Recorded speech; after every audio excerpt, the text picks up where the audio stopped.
Thank you, John. Chair. Thank you. Thanks, Karen. Well, thank you, everyone, and welcome to this special meeting of Angus Health and Social Care Integration Board. Before we start on the agenda, there are some processy things that I need to cover off. Okay, so please bear with me.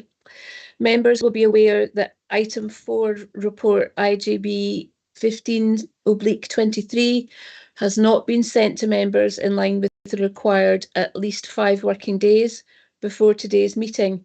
However, in terms of the IJB Standing Order 5.1, the report has been received late. Therefore, as Chair, I require to ask whether all IJB members accept the report as a late item. Prior to taking a decision on whether to accept a late report, the Chief Officer will now provide reasons for the late report and outline why the report should be considered today. So if I can hand over to Gail Smith, please. Thank you, Chair. I explained in my email last week that this was likely to be right to the wire. As you're aware, the Independent Oversight and Assurance Group gave NHS Tayside and Tayside Mental Health Services a requirement that we had to submit a report back to them by the 31st of March. Our formal IJB is not until April, so we were unable to do that. Hence, we agreed that we would call a special IJB meeting today. We were aware at that time the timescale was going to be challenging to have a final report for today, but I can confirm that we've been working right to the wire, in fact, every day on preparing this report to get it into this final stage. There was a meeting with Scottish Government representation last week, and we weren't sure we were going to be in a position to go ahead today. However, on Wednesday, that was confirmed that would be acceptable. There was a meeting of the stakeholder participation group, Tayside Executive Partners, the Chief Executives of the councils and the Chief Executive of NHS Tayside on Friday afternoon to comment on the final draft plan. So what you've got in front of you is the final plan that will be going to Dundee IJB this week, and it will be going to Perth and Kinross IJB and NHS Tayside Board this week. So apologies, we weren't able to fulfil the required notice, but we've got that as final as we can, and I think it's really important that our IJB are cited on the final. Thank you, Chair. Thank you, Gail. And I really can't emphasise enough my gratitude. I'm aware of only a fraction of it. So therefore, I need to ask if IJB members are agreeable to accepting the late report. Could you nod or stick your thumbs up or something? I'm seeing lots of nods. Yes. Yes, Lewis. Yeah, thanks, Chair. Appreciate Gail's kind of feedback and explanations, but it is really concerning, and I am, I don't like being issued late papers. I do find it unsatisfactory. We're not even talking, out with the 5 days. I mean, this is not even come within 5 hours of this meeting. There's a lot of information to read and digest. So I found that this morning it is very unsettling, especially when one of the recommendations does ask for approval for this to be submitted to Scottish Government. So I appreciate the tight timescales, and I'm sure nobody's wanting this report to be rejected at this stage. But I do find it pretty unnerving. Thank you, Lewis. I think, to be fair, it's unsettling for all of us, and we are set of circumstances.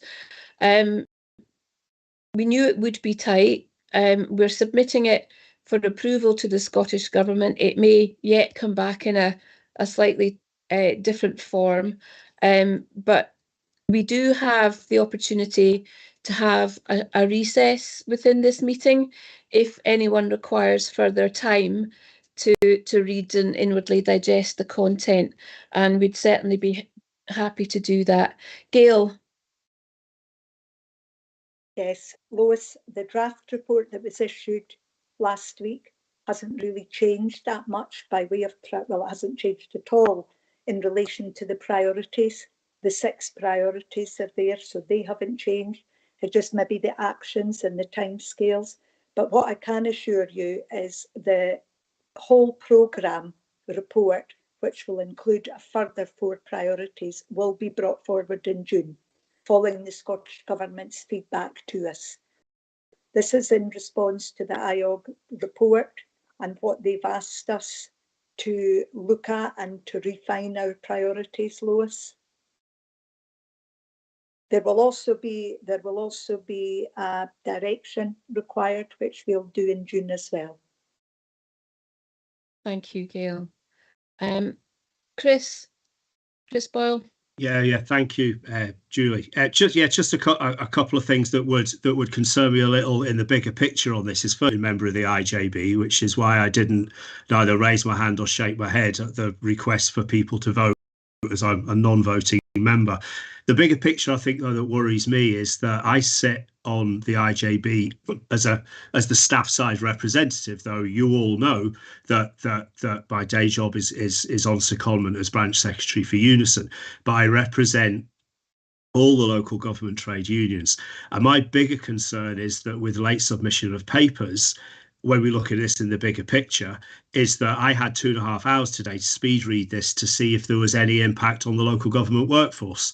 I did, and there was a line about a restructure of learning disability services, for example, which will indeed impact on local government workers.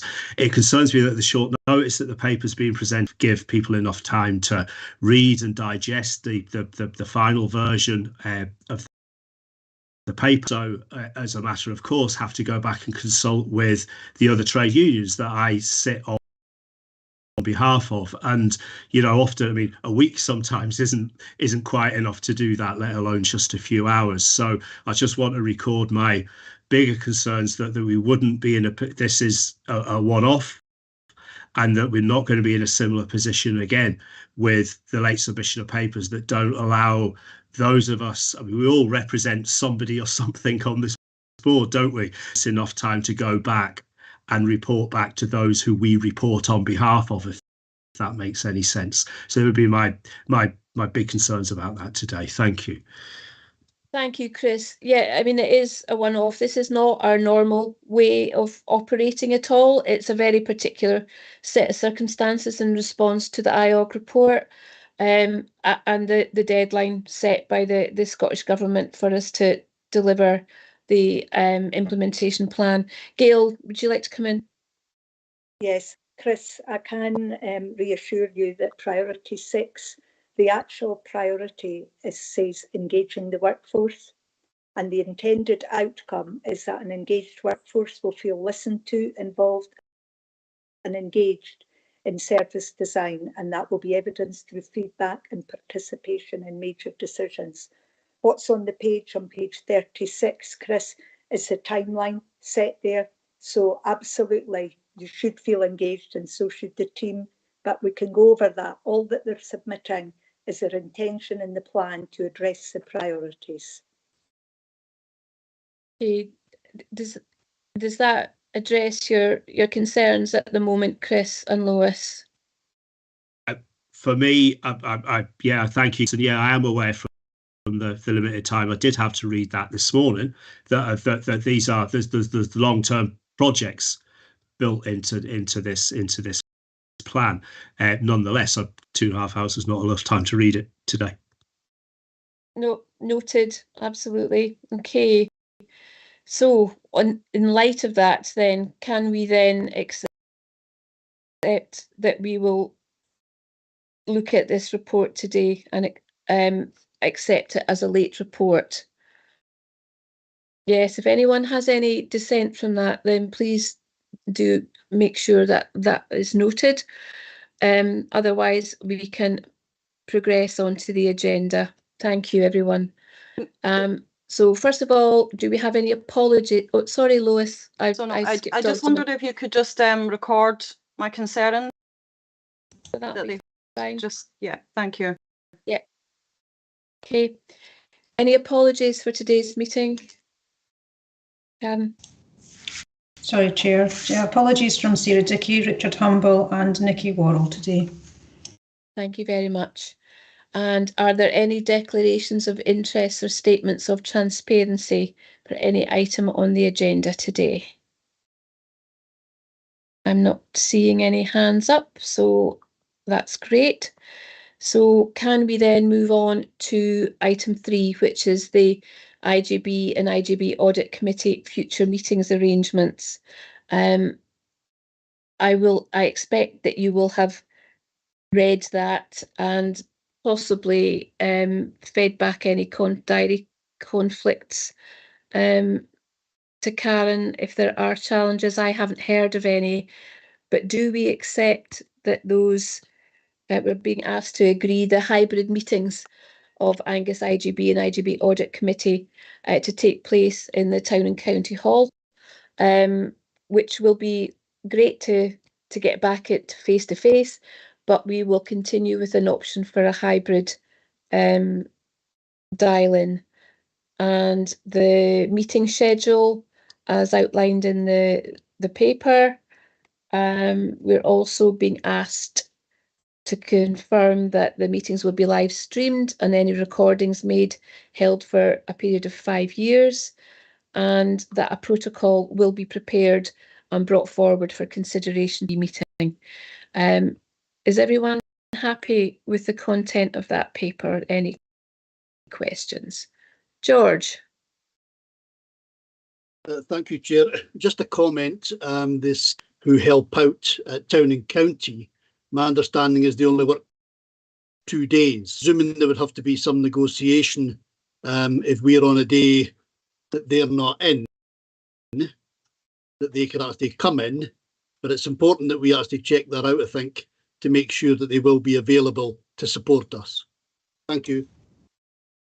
Chair, through yourself, it's Karen. Councillor Meehan, I can confirm that there is discussion as to who will be in attendance to open and close the Town and County Hall. That is under discussion at the moment. Thank you. Excellent much. So does anyone have any more questions? No. So can we then approve the recommendations in that paper and look forward to seeing everyone in April at Town and County Hall? Okay, thank you very much indeed.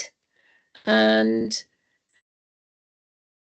it's at this point we could take an adjournment if people feel they need a little bit more time to digest the papers. I'm very happy to do that. Does anyone feel the need to take a bit of time out? Lois, is that something that would help you? It probably would, if that's okay. I appreciate that everyone is busy and probably schedules are tight for this afternoon. But yeah, I really am feeling uncomfortable sitting here, being asked to take these decisions. So yeah, please. Okay, that's absolutely fine. We planned this in. So how long do you think you would need? I'm open. Would you like 15 minutes, 20 minutes, half an hour? 20 minutes. Okay. I mean, 20 minutes, half an hour probably isn't going to quite cut it, but I don't know what others think, but yeah, I think we need a good bit of time. Okay, I want to make sure people are comfortable with the content of the papers. So if everyone is okay, I'm okay with 30 minutes. That would. Okay, people okay that would be with welcome. That? Okay. That's great. Well, we can do that again. And before we move on, I missed a bit. I just wanted to welcome our new carers rep on the board for the very first time, David Mackenzie. David, you've chosen your first meeting. So lovely to have you on board. So can we then reconvene in 30 minutes? That's at 14:45, and pause the live streaming for the duration of that recess, please.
streaming, please.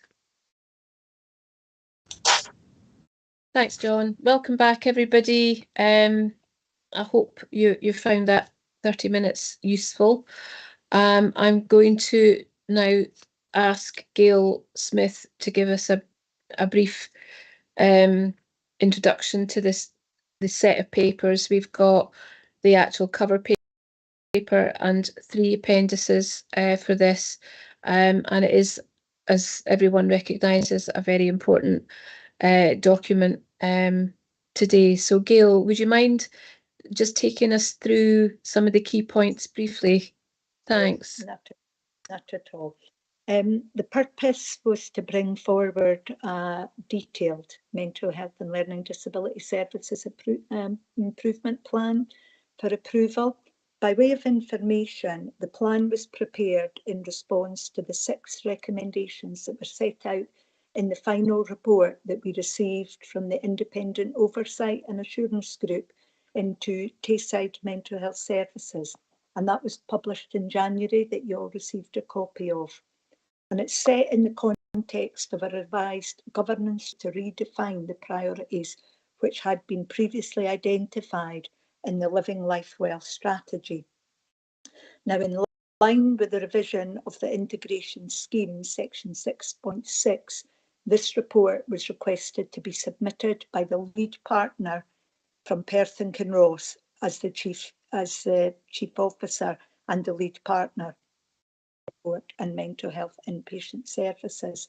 And this will subsequently be sent to Tayside NHS Board prior to submitting to the Scottish Government on Friday.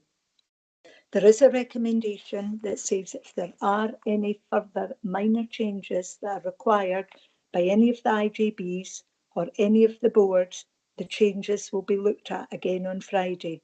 And we're asking you today to delegate that to myself in consultation with the chair.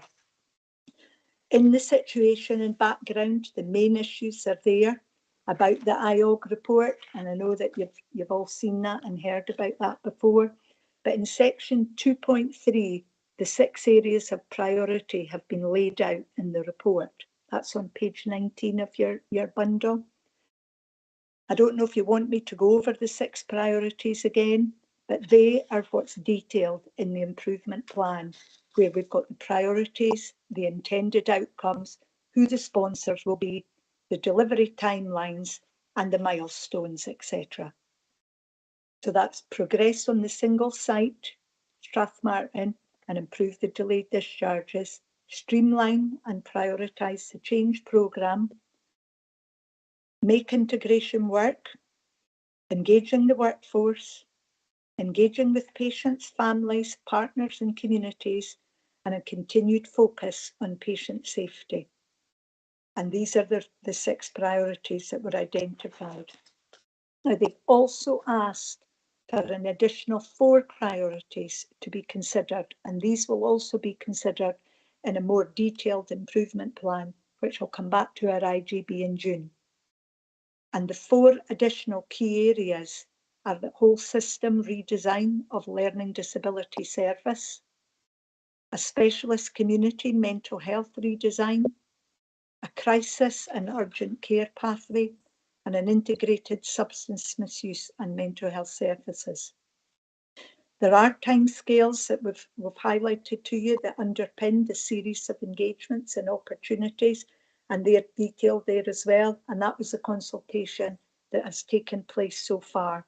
And also alongside that, there are other sessions that have been planned to consult and engage with different groups. As I said, it was about strengthening the governance, and this is what IOG requested. They asked the lead partner from Perth and Kinross to work closely with myself and Vicky Irons from Dundee IJB and the executive nurse, the board nurse director, as the lead for mental health and learning disability services, the mental health director for NHS Tayside, alongside our other senior officers and cross partners and the programme team to look at revising the governance arrangements. We've had different meetings, different programmes, we've got another established group there. And we also had a further workshop that took place on the 30th of January, which involved all the IJB chairs and the vice chairs and the chief officers and other officers to really get an understanding of the revised integration scheme and how we could improve the governance. That was led by Vivian Davidson, who's well known to the Angus IJB members, who was leading on the integration scheme revision for across Tayside. Again, as I've said, this is in response to the Inmate and Assurance Group. This is them that have asked for this, and the timescales have been set by the Minister for Mental Health and Social Care, and he has requested a detailed action plan which sets out how the priorities will be addressed. And that is included for your information there in the bundle that I've attached today. And I appreciate it's very high level at this stage, which it requires to be, because that's what they've asked for at this stage. But there is a significant amount of work required that you will see in the report to get us to the next stage. Chair, I don't need to go over anything else, but we've also attached information as appendixes around the executive leadership group, terms of reference, members, and an outline regarding the improvement plan and the mapping of the work streams that will be taken forward. So that's all attached. Apologies if that bombards people with information. It was really for your information, so you could all have that as well. Thank you, Gail. I don't know about everyone else, but I've got all those documents separately rather than combined. So it might be helpful if people have questions, which docs you're referring to, just to cut down any confusion.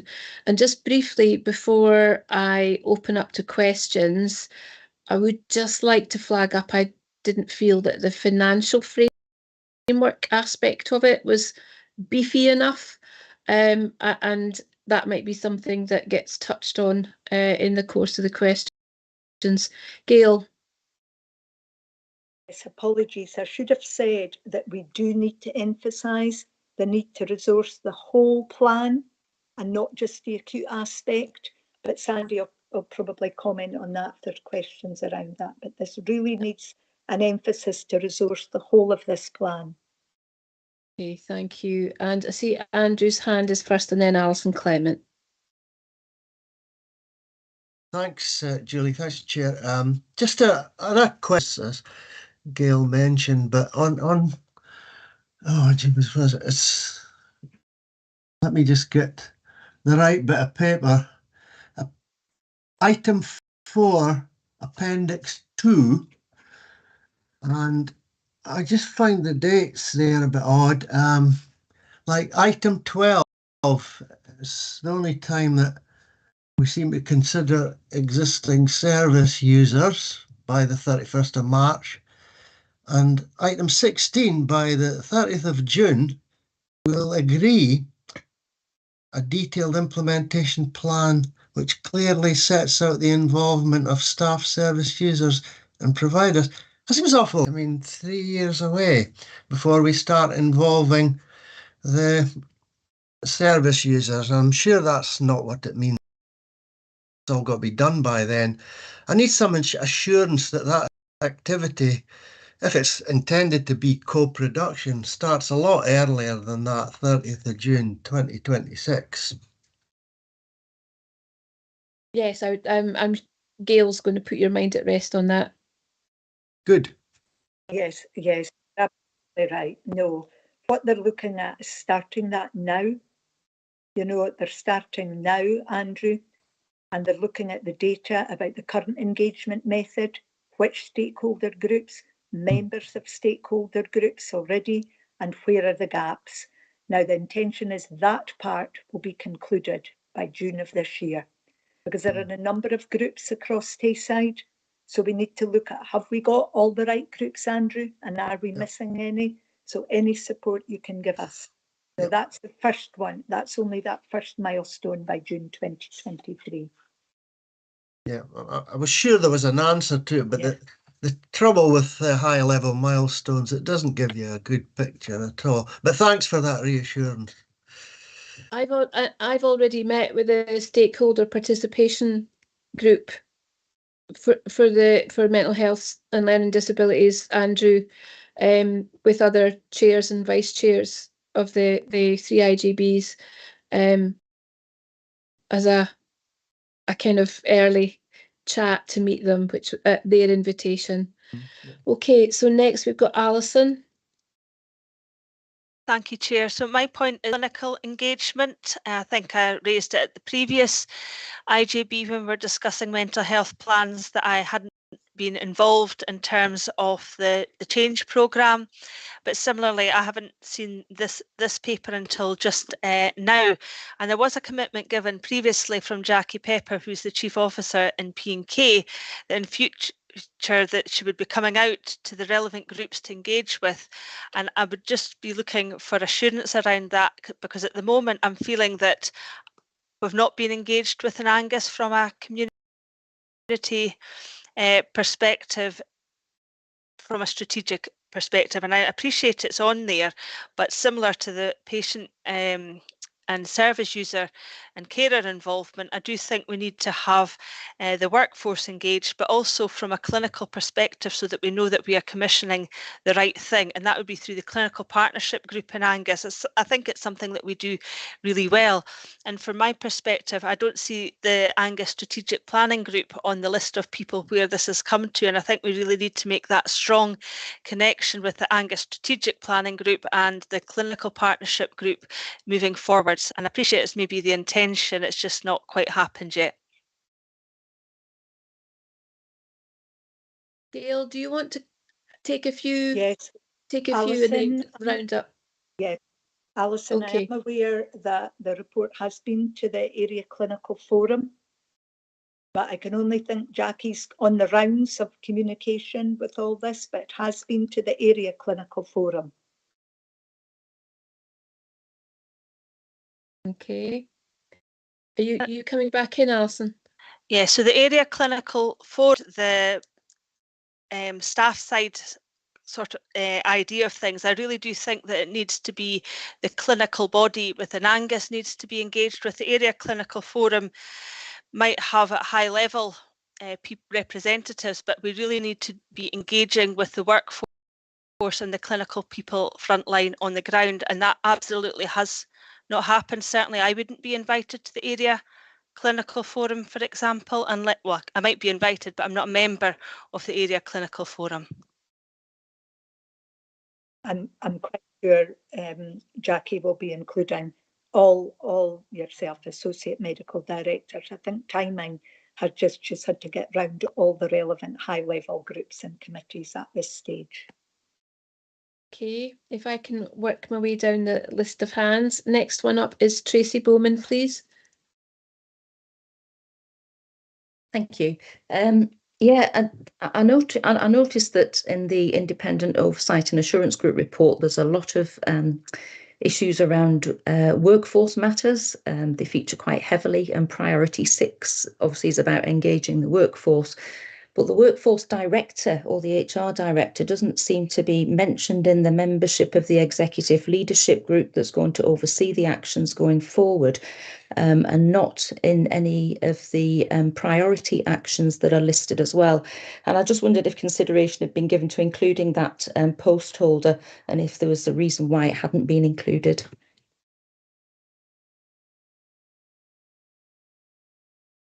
Gail. I'm sure that's an oversight at this stage, Tracy. I think because the workforce director post vacant at the moment, and David, I'm aware David Doll's acting up as well as doing his own role and acting in, so I'm quite sure that will be included. The employee director is on the group. She's on the group. Okay, you happy with that, Tracy? Yeah, I think it's essential that, you know, some of the issues that are raised in here, that the workforce director is involved. You know, there are a lot of issues that role needs to cover, as well as having the employee director there too. But yeah, that I can understand that in the current sort of structural situation. But thanks for that. Okay, thank you. Chris Boyle. Thanks, Julie. Yeah, a question that refers to the appendix. It's on page 20 and it's section 2.7. And I was just mentioning a little bit earlier, it said where it states additional priorities, and it talks about whole systems redesign of learning disability services. And then on page 24, on the annex at section 2.2, it references workforce, and it says there's no additional implications for the workforce at this stage. I'm struggling to get my head around how, if there was going to be a whole system redesign of a service, how there double negative here, couldn't not be any implications for the workforce. Gail, are you coming in on that? Yeah. Sorry, Chris, I don't have an answer. I'll need to go and reread what you're saying there. Is that on the appendix from Jackie Paper, appendix 1? Yeah, it's agenda item 4, appendix 1, page 20, section 2.7, and then the comment on workforce is page 24, section 2.2. Okay, I'll take that back to her, Chris. Thank you. Okay, thank you. And Elaine Henry. Sorry, yeah, thank you. And I suppose my thoughts about this are that the timelines are both long and short. And I'm just conscious that since we had Trust and Respect, which was the first report, we had our response of Living Life Well, we then had the Independence Assurance Group that came after the oversight board that came in. We have been at trying to improve mental health and learning disability services in Tayside for a long time. And I suppose I'm just conscious that the timelines in the report are both very long from where we started, and we've been working on these areas for a long time, and many groups have come and have worked and then passed the baton on. But some of our timelines from here do look quite short, and I'm just perhaps looking at the priority one. Is that appendix 3? I think the big document, effectively the improvement plan, that we have, you know, they asked that by the end of March, we have analysis of immediate pressures are completed and shared with stakeholders, assist in decision making. By the end of April, we have an appraisal and costing of estate options. By the end of May, we have an equality impact assessment. I'm just then looking at the phase 2, where we're only looking at the epidemiology, so basically where our population are and what they will need for the next 20 years by March the following year. So I'm just probably concerned as well. And I always remember from the Independent Oversight and Assurance Group that they felt probably our reaching of some of the milestones of Living Life Well had perhaps been overambitious. So I'm just really probably keen, and I appreciate it's probably a question that the team here cannot answer, but one probably for Jackie and her group is, do we think that we can achieve those milestones, given that some of them are only 4 days away? Is there a body of work that we can see and we can report to the Scottish Government with this document about where we are? Or are we already, and this is my concern, are we already perhaps, you know, the clock is against us for the length of time we've been working, or do we have the body of work that will start being reported regularly? So that's my big question, just that reflection that we have been at it for a long time, but with very short timelines. Okay, I'll let Gail come in. Yes, Elaine, you're quite right. Those of us that are getting older realise that there is a lot of work there. We're not starting from ground zero. There is a lot of work that was previously underway. We weren't waiting on the IOG report, and I think that's important that people know. We were looking at improving mental health services. The IOG team and the support there was in addition to that, but the work has been approved by the work streams, and the challenge has been raised as well about being too ambitious, Elaine. So I get that, you know, we have to get the reality check in there. So perhaps some of that high level milestones maybe do need altered, and perhaps that's what the Scottish Government will say as well, because they're well aware through the Strang reports previously that that's been going on. My understanding, Julie, you'll know more than me because you've been in other conversations, but the representative from the Scottish Government last week was content. The gentleman that's the clinical advisor, he was content, subject to some amendments to the patient safety priority. That's my understanding. And I think, to be fair, the process is kind of aimed at focusing everyone's attention on this across all the partners. So hopefully those conversations on the need to deliver this plan to the Scottish Government on Friday is helping to do that. I'm going to move on to Gillian Galloway next, and then we've got Lois and then Catherine Lindsay.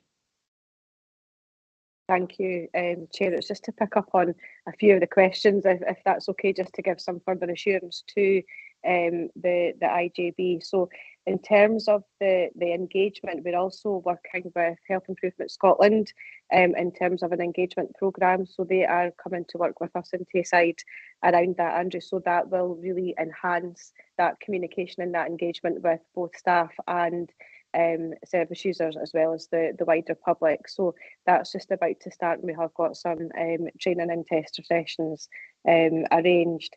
Alison, in relation to it coming to SPG, absolutely, it was just in terms of the dates, just didn't quite match up. So we also have the Mental Health Strategic Oversight Group within Angus as well. So this report will absolutely be considered through that, because we have to make sure that it links up with what our current plan states around living life well as well, because if we have to modify that in any way in response to this, then obviously we have our own internal governance structures to do that as well. Chris, in relation to the comment around the learning disability whole system redesign and the workforce implications, my understanding from that is that although that work will commence at this precise moment in time at writing the report, we don't know what the workforce implications are going to be until the work's actually started.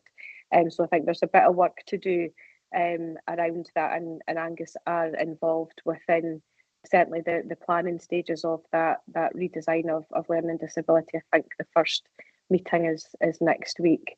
And Gail covered off the one around the actions in response to IOG. So we knew what our actions were to be as a result of that, and they started pretty much straight away. Thank you, Jill. Lois. Yeah, thanks, Chair. Firstly, just for clarity, I did receive an email middle of March with regards to the draft plan. However, it was just a few slides of a presentation with a few hundred words and an Excel spreadsheet. So nothing at all like what I've been issued with today. I guess, yeah, my concerns are around the timescales.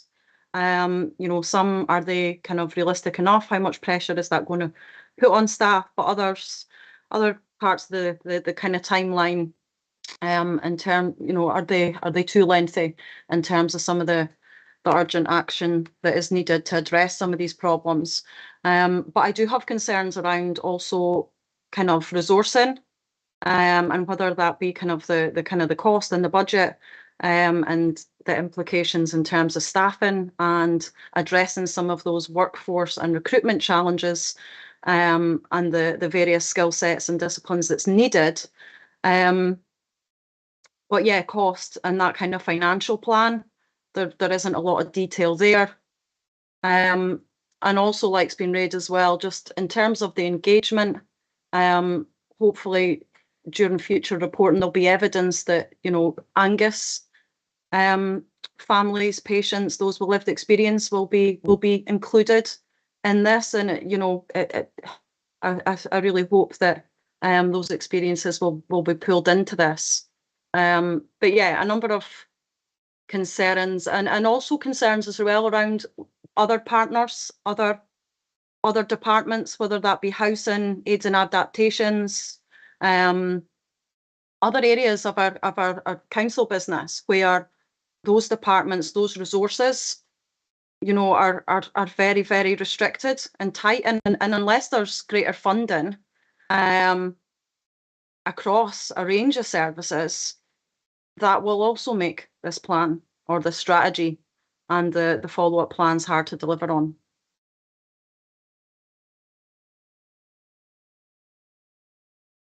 Gail, do you want to come in on that? Yeah, sorry, I don't think my hand worked here. Lois, read the latter. I'm not disagreeing with you. I think we'll bring Sandy in there, and that's where, again, I want to emphasise the need to resource the whole plan and not just the acute aspect and the inpatient beds, because you're absolutely right, there are significant challenges for all of us. The workforce challenges, again, we're all aware of that situation, so the how is extremely challenging. By way of reassurance, yes, we will be bringing in all the other teams. Lois, when we start getting involved with all the operational detail, we've thought about housing aids. There's a whole big list there that we need to involve. Your first point, I think, was with regard to the timescales being too lengthy. Do you feel they're too far away, Lois? I mean, they're probably... Could you maybe let me know which ones so I can feed that back? Now, or... No, just... No, that's okay. I was waiting to say, because I'd probably have to go through. Some I looked at and thought maybe it was a bit ambitious. No, that's helpful to know. Other ones I kind of felt, actually, do you know, that should be perhaps being delivered sooner. So I can go through them and send you. Okay, that's Andrew's point as well. So that would be really helpful. Thank you. Okay, I'm going to jump the queue and bring in Sandy there because of the financial issues that three of us have mentioned already. So, Sandy, fire away. Thanks, Chair. I mean, I'll briefly comment on a couple of things that have been said already, and also add, you know, for context, some of my own thoughts here. There are, in the priority 4 in Appendix 2, there are a couple of references to resourcing and financial planning frameworks. Councillor Speed, that's maybe where you pick those up from. I think it's fair to say these are a couple of things that have got, you know, challenging timescales against them. We've had outstanding issues, not just in Angus, but across Tayside, about developing a resource framework for mental health for over a year now. This has got timelines of June and September, I think. Yeah, June and September. So it will be hard work, but we've done hard things before and difficult things before. So hopefully with the right kind of coordination and commitment, we will be able to make progress on that. But that is going to be quite difficult, just purely bringing that plan together. And again, in terms of Councillor Speed's comments, you know, we don't necessarily have more funds to do all these things because we are resource constrained, you know, across our whole landscape. So that will be difficult for us. One of the things I had wondered about, and it's not a definitive thought, but it's something that I thought would have perhaps been helpful, is if some of the resource issues had perhaps come out of priority 4 and maybe been displayed separately, so we could perhaps see the timeline of those and the risks associated with them a bit more discreetly. And you know, if there was ever a refinement to this document, that's something that would perhaps be useful, and also to, not dissimilar to the workforce issue that was mentioned earlier on, to make sure that we've got the right kind of leadership coming in from the finance function. And then within some of the issues that we've flagged about the development of a resource framework, which we've noted in IJB papers before, there are also some underlying issues about your financial investments, but also financial risks and risk sharing, and we haven't really bottomed that out. Again, if that had been a separate item in here, that would have perhaps been helpful. I am, though, glad to see the references to resource frameworks, because it ties in with something that we all know needs to get done, and hopefully this overall framework will give us a way of sharing that visibly with people, whether it's this board or with other partners, so that hopefully will be a constructive thing. Thank you. You put that much more delicately than I did. I saw Gail's hand up, but you might want to come in after Catherine. Gail, we'll scoop up Catherine. She's been waiting very patiently there. But just to comment on the financial aspect, Chair. Okay, Catherine. Thanks very much, Chair. So I was just looking for a little bit of clarity really around, I think it's recommendation 4, where it refers to a more detailed plan for approval by the end of June to include detailed plans for implementation in relation to additional 4 priorities. And I just wondered, are we being asked to agree those priorities today, or have we already agreed those priorities and I've missed them?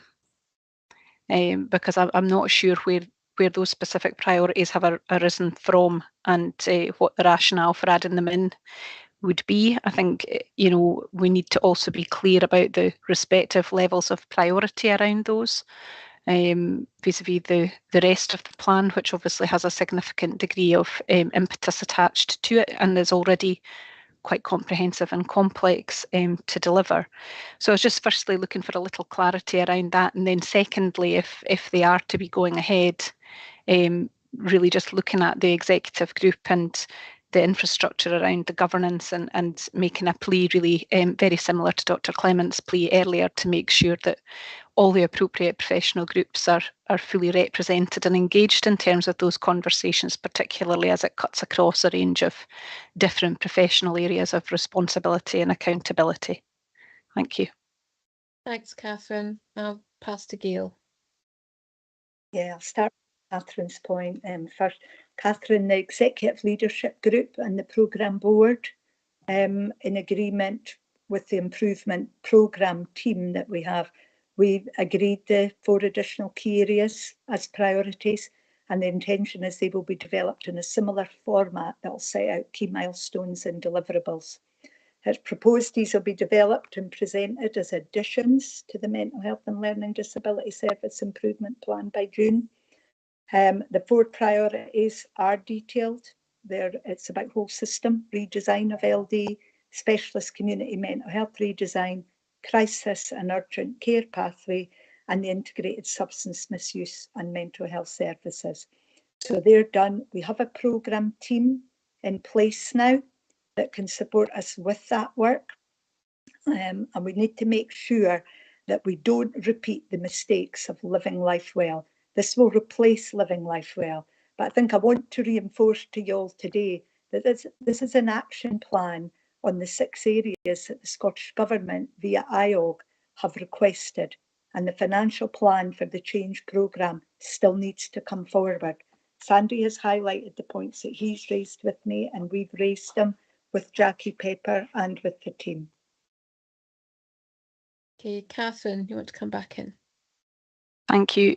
Yes, I had taken the time to read the bullet points there, which detailed, as you read out, Gail, what kinds of those additional points are. I suppose what I'm less clear about from the headlines is whether or not we're talking about all system, all service, local authority and NHS redesign, or whether we're talking about integrated health redesign.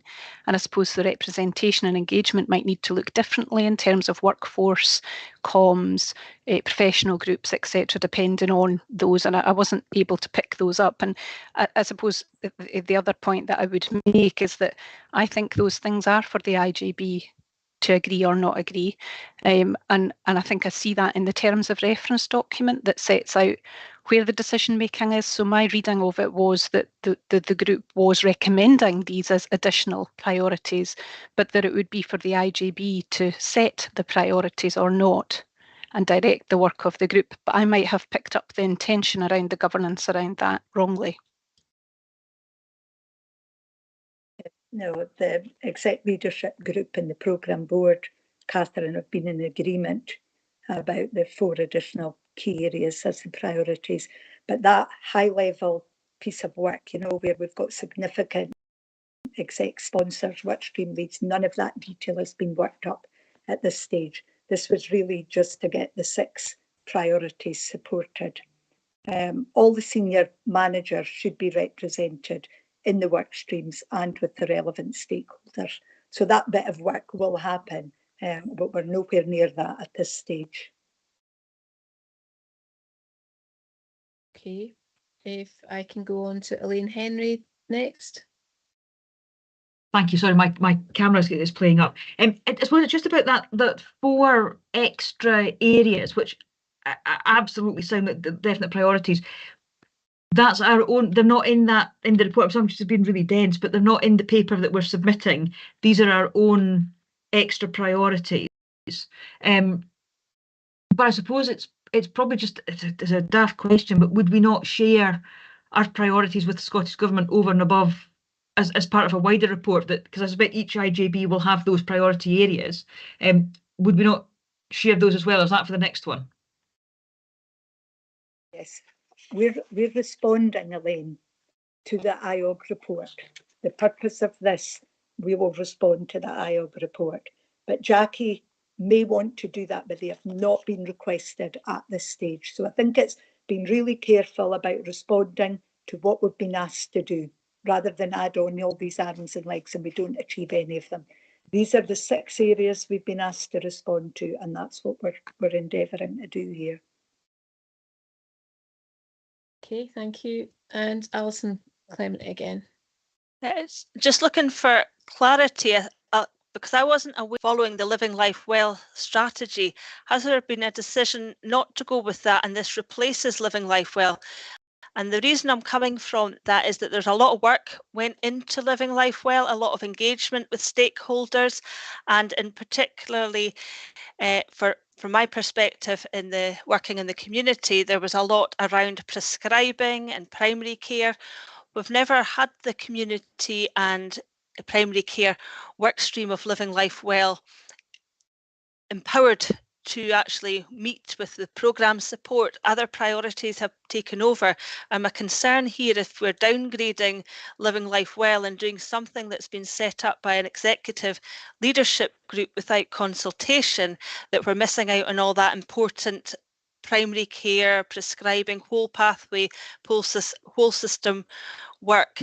I would have liked that to have included the Angus Strategic Planning Group, the clinical community in Angus, and that certainly hasn't been discussed with myself. And I certainly am aware that from a primary care perspective, community perspective, we don't feel that we are perhaps getting the priority across the spectrum of mental health compared to acute services in the redesign. And I am very much for these priorities being progressed, but it is important that we don't say that these priorities are getting progressed at the expense of everything else. And the community pathways in Angus around prescribing and primary care are of particular importance, given our prescribing situation and the clinical, very real clinical governance concerns that exist within our communities around staffing, particularly around the consultant workforce. Okay, thank you, Alison. Gail? Yeah, I'll bring Jill in about the local perspective as well. But yeah, Alison, we're not starting from scratch. We're not starting from scratch because we've got that. But actually, it's really complex. And if you recall as well, a lot of that Living Life Well, it led to a lot of inaction and a lot of people not progressing this. Hence, where the IOG team were asked to come to Tayside and try and support us with this work, which led actually to the IOG report. So that report that's been to your previous IJB, when Jackie Pepper came along to the IJB, is where we've progressed at. And the last thing we want to do is go back to where we were before. So I think it's being very deliberate around what we're doing, by when, who's involved, etc., and the timescales. And the timescales and having the right people around the table there. Okay, thank you. Jill And wants Catherine. to add about the local... Oh, Jill, sorry, yeah. Jill, then Catherine. Thank you, Gail, and thank you, Chair. I think, Alison, in relation to the Living Life Well plan, implementation plan within Angus, we did do in obviously response to Living Life Well, and that was what I was kind of meaning. If we are shifting away from that as a document, because that was a 3-year strategy as well, and we're actually near the end of that 3-year strategy. So it is actually a really good time to rethink about what it is, and I think that's what's been happening over the last few weeks. And apologies, I'm still not up to full speed, but that was what I was meaning in terms of we need to now do a bit of a sense check with our plan, and those 6 priority areas we've already cross-checked, but in terms of the 4 additional priorities, we do need to do that bit of a cross-check and sense check with our local plan, and I think we are due to come back in June anyway with an update around our local mental health update. So, and Alison, as part of that, CPG, Mental Health Strategic Oversight Group, and SPG would be part of our governance structure prior to bringing it to the IJB. And including that, the work that we're doing around stakeholder engagement across Angus. So I was hopefully picking up on what you were saying around how we truly listen to the people of Angus. There's a lot of work that we have been doing since we brought the plan initially back in June last year. So hopefully we'll be able to provide a fuller update with a breakdown of the engagement and details specifically from an Angus perspective and any additional actions that we need to do, because what we want to do is make sure that the plan is a working plan and it's a living plan as well. It's not just to say we've written this plan, it sits on the shelf, life moves on and we don't change that plan. We need to make sure that we are reviewing on an ongoing basis and updating and responding to changes as they happen. Alison, are you happy with that? Does that explain the situation fully for you? I'm not sure. She's maybe frozen there. Yeah, it looks like she's frozen. Yeah, it's gone green. Okay. If she wants to pick up anything with Jill out with the meeting, that might be the best way to go about it. Catherine. Yeah, Thank you, Chair. It was just really to pick up. I think Dr. had mentioned, you know, the IJB's priorities, and it just it keeps bringing me back to the governance. I'm still not sure that we've got this the right way around in terms of these additional priorities. It would be quite helpful, I think, when they come back to set out where they've been approved by this IJB as the body that is charged with setting the strategic direction of services in Angus, as opposed to taking the lead for that as having been a decision made elsewhere. So I think it would probably be quite helpful to reference back to where it fits with decisions this IJB has taken and how this is the right delivery vehicle then for us to collectively deliver on that. And I think that's probably just where my brain is overcomplicating perhaps the governance of it, but I'm still not sure where we have agreed those specific additional priorities as an IJB in Angus. And I think if we're adding them on to things that we've already agreed, we need to be clear about where the rationale for that has come and that we've engaged the right people along that journey. I don't think that's probably likely to be a difficult task, because there's clearly an overlap with a lot of areas of activity that we're working on, but I just don't know that the lines have been sufficiently drawn back so that we can say this IJB set that strategic direction for Angus. Okay, Catherine, I'm thinking then that any update that we get perhaps for the June meeting pulls all of that together, but in the interim, the detail of that could be fed back to us out with this particular session, because I definitely get a sense that that's kind of operationally what the leadership has agreed to do, and it would be part of updates. And I guess it's that tension between operational and strategic. But you're right, in terms of oversight, it would be good to see that written down. So I'm gonna ask Gail if that's achievable. I think we just need to remember that it would need to be the 4 priorities for all of Tayside. That includes the acute service and the 3 IJBs. But by way of reassurance, it would come to the executive leadership group. That's where it would go first, and then it would report back to our IJBs. So yeah, that's where it would go, Catherine. It wouldn't just be for Angus. That would be an operational aspect there that we would lead on locally. We may have additional aspects that Jill will allude to in the operational groups. Okay, so I mean, this, you know, everyone's aware this is a very complex set of circumstances and there are overlaps, but the threads will come together in proper reports in due course. Alison, you're back. Did you miss some of that? I didn't miss it. I've just mute. I just wanted to go back to your question previously. I can pick up a conversation with Jim, and I appreciate the desire to be strategic, but I do think that needs to be connected with what we are experiencing within frontline teams for patients within pathways. And I still am not seeing how we are going to be able to have the clinical influence into the priorities, so that it isn't about buildings and schemes of delegation. It starts to be about making real change for patients, getting the best evidence, shared decision making with people, and the work the right place to deliver real improvements for people. I am not seeing that within the current mental health plans.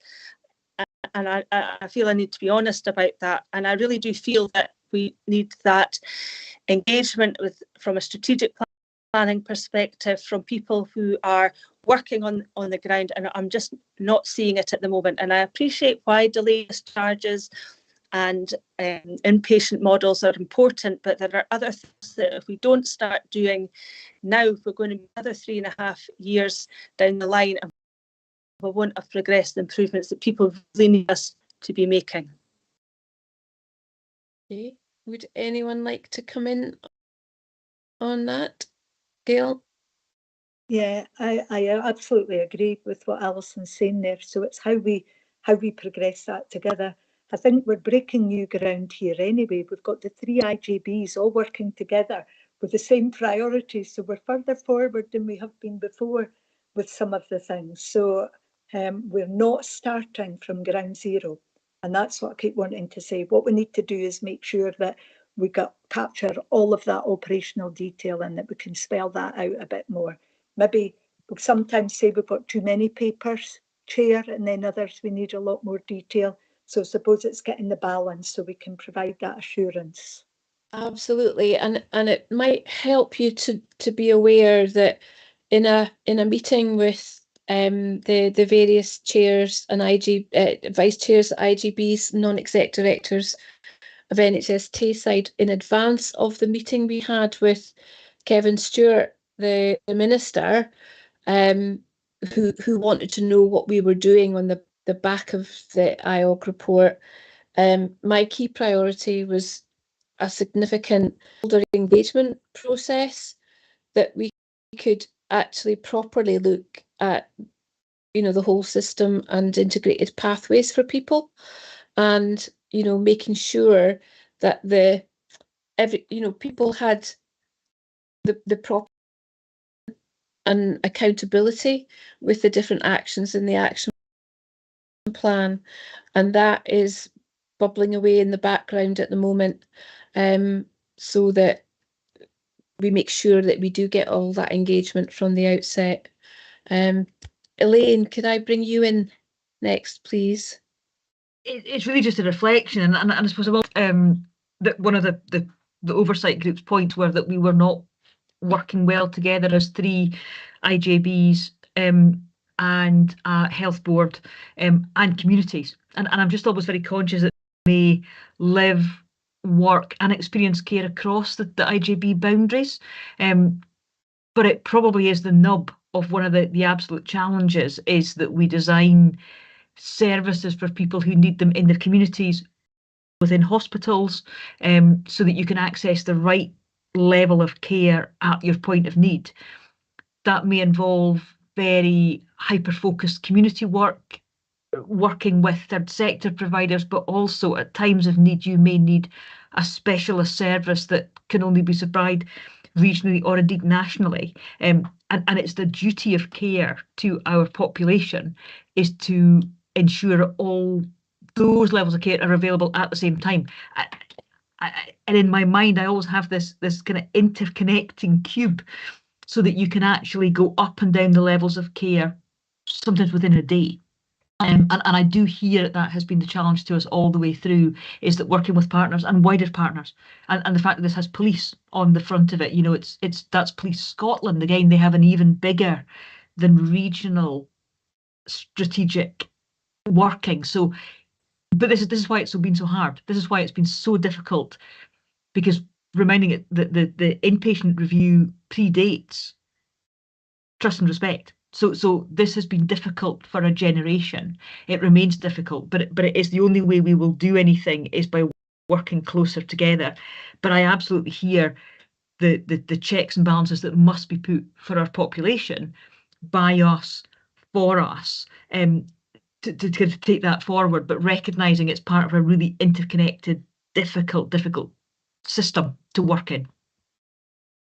Elaine, I couldn't agree more. That's exactly why I proposed that development process with stakeholders, so that, you know, we move away from this visible aspect, I think, of governance to the action that people want to see on the ground. So we're working on it. Gail. I absolutely echo that, Elaine. I think you've said it very well. That's what we're trying to do. I like the idea of a cube, so maybe we need to ask it and lay that out a bit for Jackie. I think if we can get something pictorially that's easy for people to understand, I think that would be great, because it's really complicated.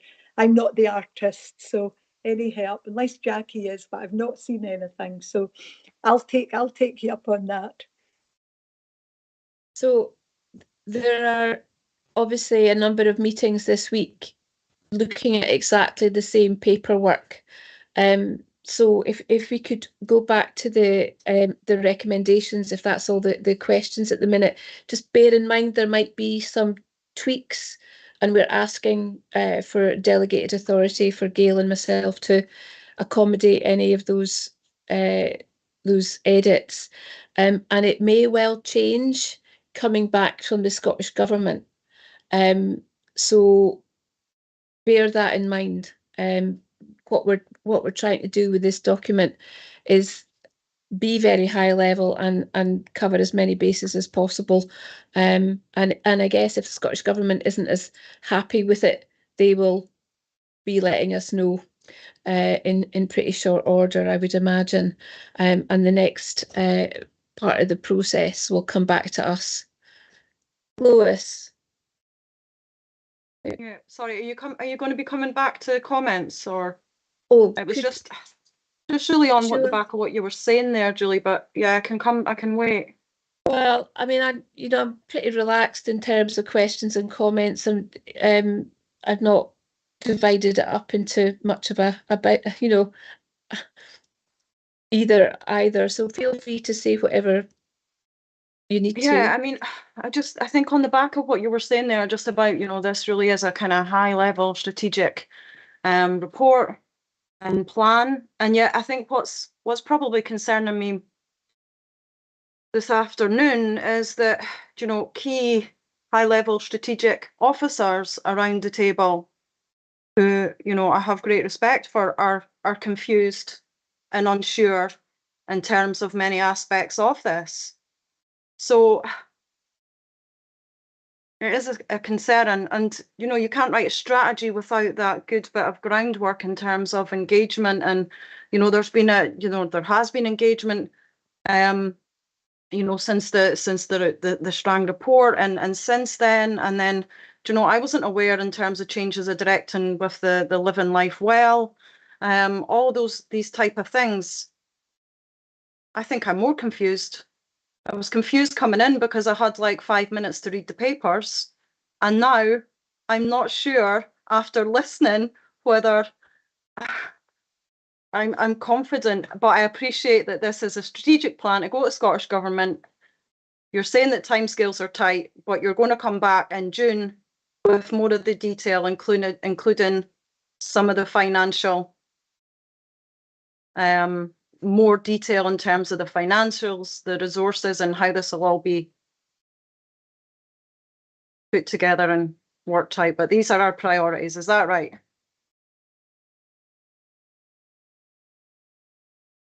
Gail? Yeah. Yes, Lois, I think you're there in your head. I think maybe I would suggest that you go back to the IOG report, and maybe that would help. you know, I know it was January, Lois, but if you're anything like me, we read reports, you know, there's new ones every other day and a range of different things. But I think it would be helpful to go back, and I'm certainly very happy to go over some of that if need be, or I'm sure Jill would be as well, Lois, if that's needed.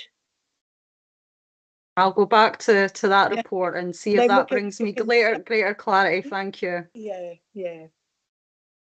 Okay, I'll open it up again. Does anyone have anything else that they would like to contribute at this stage, either a question or a comment? I'm easy. Peter Davidson. Yeah, thanks. I've really enjoyed not being clinically trained and the likes. It's been really helpful hearing all of the contributions, particularly from Elaine and Catherine and Alison and everyone else. This is difficult.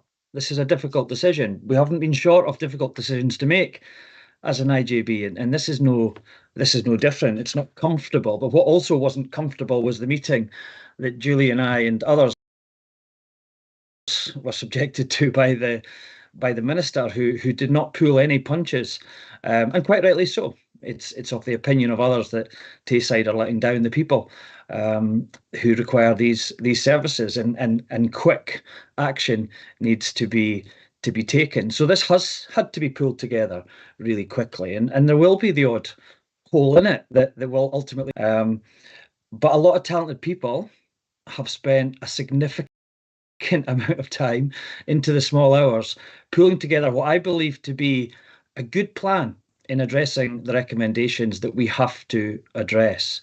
And as has been contributed by Jill, I think the hope is and the intention is that this is not just a plan. This is something that provides real change for people. And for me, it's just the start of a process. So I just wanted to thank everyone for their contributions today, which has helped me form my decision. Those concerns have all been noted by every single contributor. But I trust the process. I think this is just the start of it. And thanks to the exec team, I'm comfortable taking this to the next stage. Thank you. Thanks for that, Peter. That's quite helpful. That meeting was quite challenging. I'm not seeing any more hands.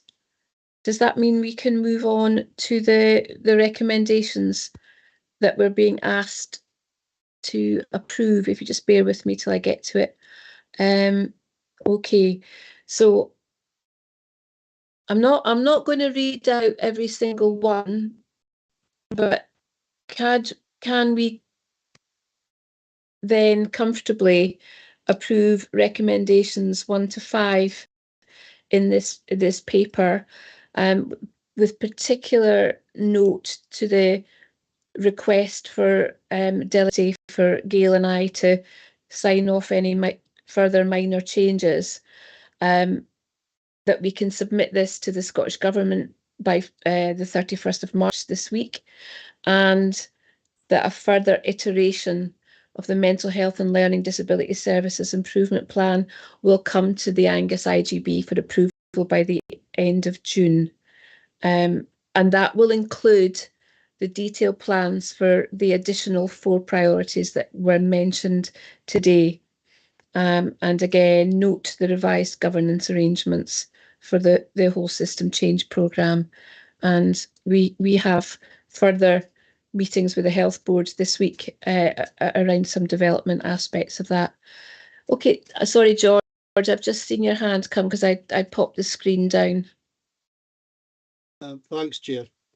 Again, like one of my clinically trained, but I do have some concerns. One, obviously, like many others, is the timescales on this. 2 would be any staffing issues raised by Chris would concern me. As far as delegating approval for tweaks, whatever was called, I suppose in a sense I would be happy with that as long as the IJB board get a look at anything from that. But overall, I think I have to say that this has been a difficult one, obviously quite complicated. However, given the timescales, I'm probably minded to agree that we move forward with it. If the timescales weren't as tight, I think I would be saying that I would be looking for maybe more information and more time. That's all I've got to say. Thank you. Thanks, George. Of course, any tweaks will be communicated. Document will be sent out to the IJB, so that everyone has sight of that. Absolutely, and I agree. The timescales were not imposed by us, which is one of the reasons it's been such a challenge to get sign up across all 3 IJBs and NHS Tayside. So there's been lots of working late into the night with senior officers, legal advisors. It is complicated, and this, you'll know, this is not the normal way we do things in Angus. It's been a set of circumstances that we are responding to. So I'm very hopeful that in light of the conversation, and I know how interested everyone is in the mental health and well-being strategy and the operationalisation of that in Angus, because we all want the best possible support for our citizens. I know this will continue to be a high priority item in our agenda. Submitting it this week does not mean it's going away anywhere. We've got commitment to ongoing reports and engagement, and the work stream that Gail's particularly involved in, it gives me comfort that she is the lead on that in terms of the stakeholder engagement. So, right, final contribution from Lois. Yeah, thanks. And then I'll ask Gail maybe to wrap up any outstanding issues. Okay. Yeah, thanks, Chair. Yeah, thanks everyone for today. I just seeking some assurances in terms of the report that will then come back in June, that we will have plenty of time to have a look at that and consider it, and that it is, you know, this is live, a kind of a live working plan, and that there will perhaps then be opportunity to kind of amend or change or have a say, disagree or agree, I should say, further down the line then in June, and that we will have plenty time and not have papers thrust on us hours before a meeting. The papers will come out with the normal schedule, Lewis. Okay, Gail. and there will be opportunity then at that time in June to further look at this. Absolutely. Gail. Yes, Lois, I think it's just a reminder, this is a response to the IOG report, this high-level plan. The whole system change programme is what's going to be refined. That will come back in June. That's the difference. And I think just to go back to priority 5, I've also got the exec sponsor responsibility about making integration work. So there's a challenge. That's in association with the other IJBs there. So yes, we can thank Jackie Pepper if she listens to the recording about that, but that's absolutely around having clear and effective arrangements that integration is in place, which will support the collaborative leadership across this. That's what we need to do. We need to move this forward. Okay, Thanks. On that note then, can I ask the IJB move their recommendations as noted in this paper, please? Yes, I'm seeing nods. Thank you. Yes. Thank you very much indeed. And I'm just going to have a wee look, and I've lost track of all my papers. That's great. Our next, no, it's not on that. Our next meeting is April the 19th. Somebody correct me, is it? 26th? Yeah. 25th or the 26th is a Wednesday. Can't remember the date, Chair. Okay, no, neither can I. So sorry about that. But check your papers when they come out, and remember we will be in the Town and County Hall in Forfar for that, with a hybrid option if you're unable to make it. or there are access issues for you. So please, when the meeting invite comes out, please let Karen know whether you'll be in person or online. So on that note, please enjoy the rest of your day. Thank you very much for a very full, frank and open discussion today, and we will look forward to engaging in the rest of the process around this important topic. Thank you very much, everyone. Bye.